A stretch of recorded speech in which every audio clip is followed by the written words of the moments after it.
ಗಾಂಜಾ ಮಾರಾಟ, ಇಬ್ಬರು ಅರೆಸ್ಟ್.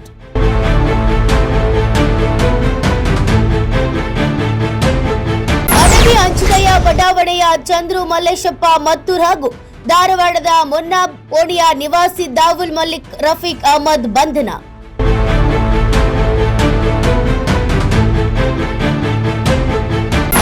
ಬಾಧಿತರಿಂದ ಸುಮಾರು 1 ಕೆಜಿ ಗಾಂಜಾ, 1 ಬ್ಯಾಗ್, 1 ತೂಕದ ಯಂತ್ರ ಹಾಗೂ ಪಲ್ಸರ್ ಬೈಕ್ ವಶ.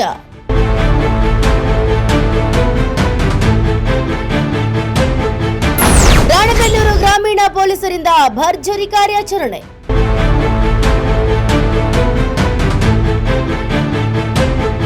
ರಾಣೆಬೆನ್ನೂರಿನ ಹೊರವಲಯದಲ್ಲಿರುವ ಅಡವಿ ಆಂಜನೇಯ ಬಡಾವಣೆಯಲ್ಲಿ ಪೊಲೀಸರು ದಾಳಿ ನಡೆಸಿ ಆರೋಪಿಗಳನ್ನ ವಶಕ್ಕೆ ಪಡೆದುಕೊಂಡಿದ್ದಾರೆ.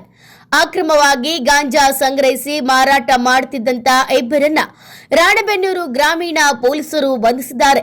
ಬಂಧಿತ ಆರೋಪಿಗಳನ್ನ ಅಡವಿ ಆಂಜನೇಯ ಬಡಾವಣೆಯ ಚಂದ್ರು ಮಲ್ಲೇಶಪ್ಪ ಮತ್ತೂರ್ ಎಂಬ 32 ವರ್ಷದ ವ್ಯಕ್ತಿ ಹಾಗೂ ಧಾರವಾಡದ ಮುನ್ನಾಬಾದ್ ಓಣಿಯ ನಿವಾಸಿ ದಾವೂದ್ ಮಲ್ಲಿಕ ರಫೀಕ್ ಅಹಮದ್ ಎಂಬ 21 ವರ್ಷದ ಯುವಕ ಎಂದು ಗುರುತಿಸಲಾಗಿದೆ.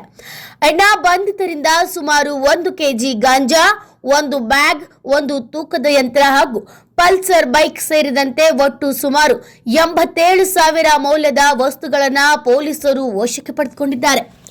ಬಂಧಿತ ಆರೋಪಿ ಚಂದ್ರು ಮತ್ತೂರು ರಾಣೆಬೆನ್ನೂರು ನಗರದ ಕೆನರಾ ಬ್ಯಾಂಕ್ನಲ್ಲಿ ಸೆಕ್ಯೂರಿಟಿ ಗಾರ್ಡ್ ಆಗಿ ಕೆಲಸ ಮಾಡುತ್ತಿದ್ದ. ಮತ್ತೊಬ್ಬ ಆರೋಪಿ ದಾವುಲ್ ಮಲ್ಲಿಕ್ ಹಾವೇರಿಯ ಸುಹಾನ್ ಸರ್ಕಲ್ನಲ್ಲಿ ತರಕಾರಿ ವ್ಯಾಪಾರ ಮಾಡುತ್ತಿದ್ದನು ಎಂದು ತಿಳಿದು ಬಂದಿದೆ. Bureau report, news pulse, Ranebennur.